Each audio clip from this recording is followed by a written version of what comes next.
to another review with me, Kevin, from Kevin Grant on Whisky. First of all, Merry Christmas. I hope you all had a great one. You got some really good whisky under the tree. Hopefully you've opened it as well, if you've got some really good stuff there. Today's review is going to be the latest in the Bruichladdich Micro Provence series that they do. I was actually gifted this for my Christmas off my best mate Baz. So I'm pretty excited. I had to open it yesterday though because I was getting a little bit... I wanted to know before I got into this, so really enjoyed it yesterday. But I'm going to kind of go through it. I didn't really explore it. I just sat and enjoyed it, and I didn't really want to... It was more, did I like it or did I not like it? And I really, really do like it.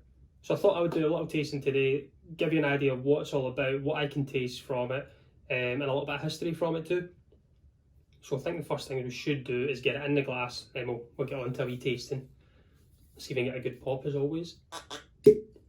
Yes.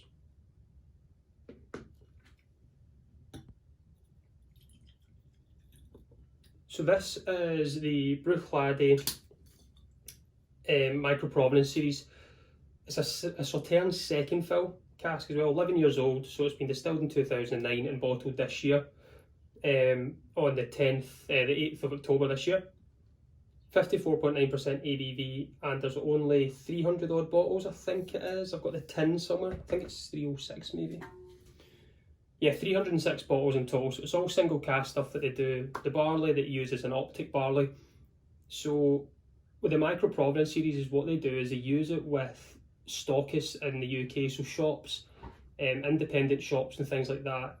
If they stock Bruichladdich, they would then use a series of their stuff to bring one out. It usually does tell you on here, but it's just from the laddie crew. So if you do stock them, there's a good chance that you'll be able to get this in the stores, but they do go very quickly. 306 bottles, depending how many stores actually stock it. It's going to be tough to get your hands on it. But I think we'll get into it. So Sauternes, second fill Sauternes cask, it's going to be sweet. You know, Sauternes are a very sweet dessert wine. By the colour of it, I can see that straight away. It does have that orangey look to it, quite tinge. Hopefully you can see that. Let's have a look on the nose, the oils, the legs on it.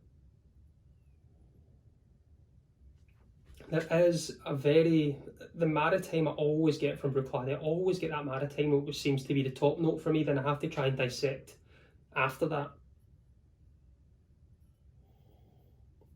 There's a little bit of orange to it, like not fresh orange, but more candied orange.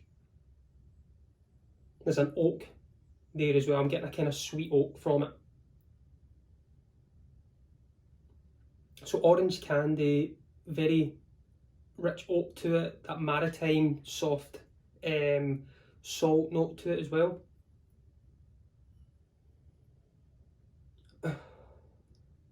But the ABV, 54.9%, it doesn't have that alcohol big hit to it. You know, I can take a nice big smell of this and not feel like it's burning the nostrils. I think enough chat just now. Let's get this on the palate and we'll go back to a little bit of story to it. So Slainte everyone, to everyone's good health and to a good new year.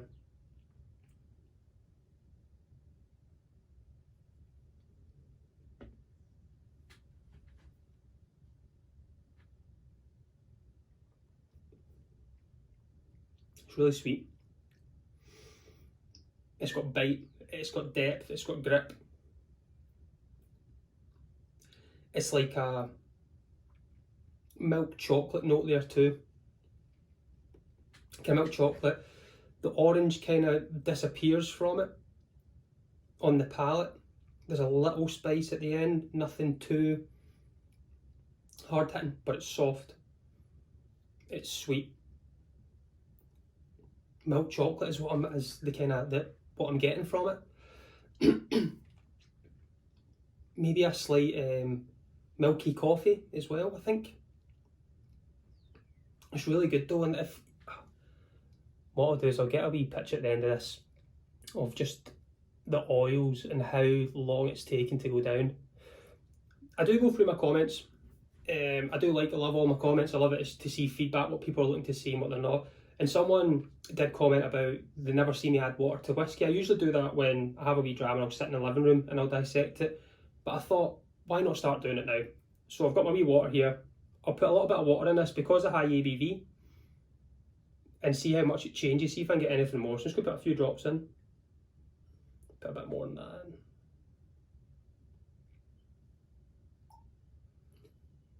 And when you add water to an unchill filtered whiskey, natural colour, when you add water, you see the oils completely mould around each other. You can see the water going in and changing. It's just diluting the alcohol. And what I kind of over exaggerate as, it dilutes the alcohol and gives more flavour. It lets the flavour excite itself. It lets it release from the molecules that are in there. So we'll see what it's like now.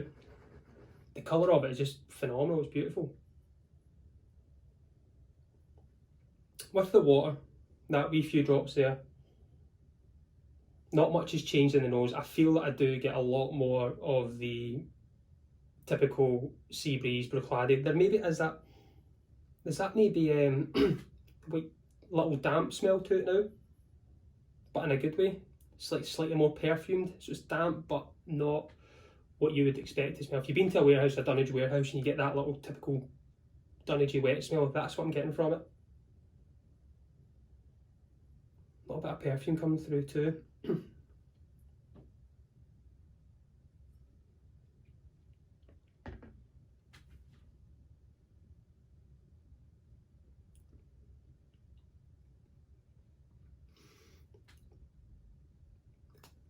I'd say I'm getting a bit more coffee note from it now with the water.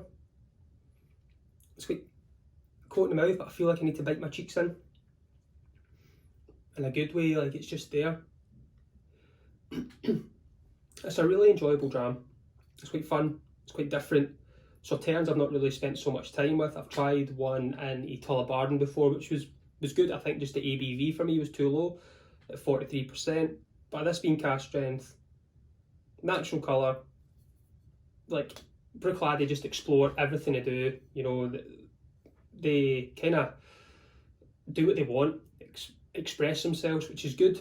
You know, I think that's the type of distiller they are. I've got a soft spot for them because when I went last year for my birthday with Baz, we got to meet Adam Hannett, and he took us around. He took a lot of time out his day just to show us everything and take me through it. So it was an amazing experience. I've got a little soft spot for them. But I'm enjoying this. This is really, really good. Will probably sit at the back of the shelf and come out on good nights and things like that. I'm enjoying that. I do really appreciate Baz. If you're watching, if you do watch, thank you very much. I am enjoying it. Also, I don't know if you noticed, I got this for my Christmas as well. My mum, my stepdad Craig, bought me my own t-shirts. I did have a plan in mind when I did get to 500 subscribers, I would get my own t-shirt. But they've went and got me a couple so far. So really appreciate that, and it's pretty cool. So my wee logo on my top is pretty fun. But as always, I'm going to go and sit back. I'm going to go and enjoy this, dissect it a little bit more, see how much it can change. Just going to sit and enjoy it. I'm back to work tomorrow, so I'm going to go and relax and just do a wee bit of research on it, I think, and see if anyone else has tried this to see if there's any similarities in taste and notes. But as always, everyone, thank you so much for tuning in. Thank you for everyone who's subscribed. Thanks for all the comments, all the follows on Instagram. I have got Twitter up and running now. I'll put a wee link in the at the end and in the description. So if you want to follow me there or Instagram, you're more than welcome to. I will pop back next year now, I can say, not next week. I will be back next year with another review. I did get another couple of bottles for Christmas, so I can maybe do a wee reveal on that as well. But as always, everyone, thanks for tuning in, and tune in next week and let's talk whiskey. Slainte.